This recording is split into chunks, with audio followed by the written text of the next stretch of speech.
2020 pour moi ça a été une année intense dans les mauvais moments comme dans les bons. Ça a été un concentré de ressentis mais poussé à l'extrême, c'était assez ouf. J'ai été en couple pour la première fois de ma vie, alors que je pensais pas pouvoir être aimé par quelqu'un. 2020 se termine plutôt de façon chouette. On prévoyait depuis quelques temps de quitter Paris avec l'enfant. Ça s'est passé enfin de manière un peu chaotique, mais ça s'est fait quand même. Et puis ça y est, on est enfin dans notre chez nous de transition entre Bayonne et Biarritz. Et c'est un putain de kiff. Je crois que moi, cette année 2020, elle m'a apporté plein de belles choses, vraiment. Elle m'a apporté énormément de choses, dont un nouveau travail exceptionnel. J'ai rencontré mon copain à mon nouveau boulot aussi, avec qui je me sens juste incroyablement bien et avec qui tout se passe bien. Et je pense qu'au-delà de tout ça, je me suis éveillée à plein de choses. Le fait d'être un peu seule a fait que je me suis rencontrée moi, en fait. Je me sens trop bien comme ça et ça me fait du bien. En 2020, j'ai décidé de déménager à Marseille et maintenant j'habite dans une petite maison au bord de l'eau.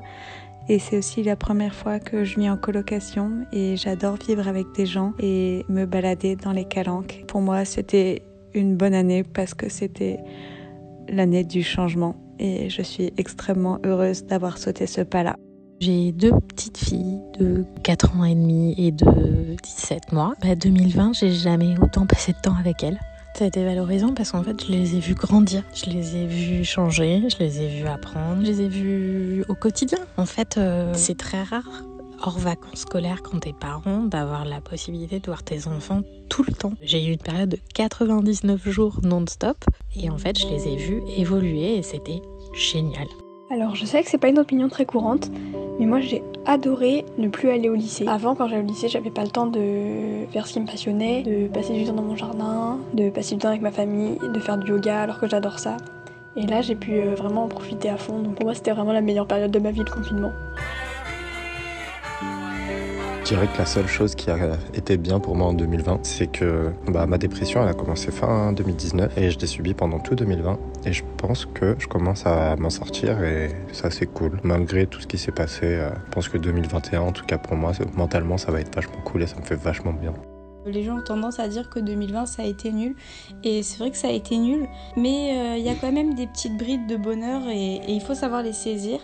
Au milieu de tout ça, j'ai rencontré un garçon. Je pense que je retiendrai 2020 pour ça, pour le début d'une histoire d'amour. Et c'est très joli, voilà. Ce que 2020 m'a apporté de positif, je dirais que c'est le fait de se confronter à soi-même. C'est quelque chose qui nous effraie. Avec le confinement, il y a beaucoup de gens qui sont confrontés à des choses qu'ils arrivaient à noyer sous le travail, à noyer sous le quotidien avec les cours, à noyer sous le fait d'aller boire des bières tout le temps, le fait de le diluer un peu dans la vie quotidienne qui fait du bien. Et maintenant, on se rend compte qu'on ne peut plus y échapper. Et je crois que c'est ça qui est important, de savoir qu'il y a des choses auxquelles on ne peut pas échapper et que si on veut avancer, si on veut se laisser aimer, si on veut plus tard aimer quelqu'un, aimer son enfant, aimer des gens, c'est nécessaire de savoir qu'on a cette force et pour le savoir, il faut l'utiliser en fait.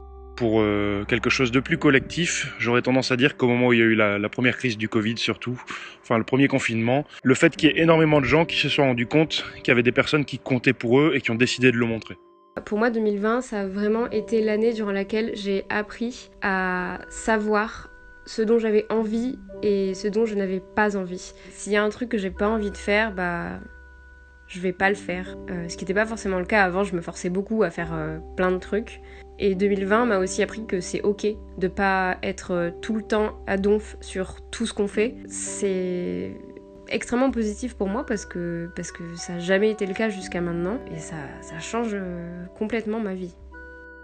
Si je devais tirer 3 choses positives de 2020, je dirais que c'est le fait d'avoir pu apprécier autrement les moments précieux passés avec mes amis, le fait d'avoir redonné de l'importance à faire de faire des câlins à ses proches quand c'est possible, et sans oublier, et pas des moindres, ton petit chien Rookie qui juste illumine de joie et de bonheur et de mignonitude mon feed Insta, donc merci pour ça.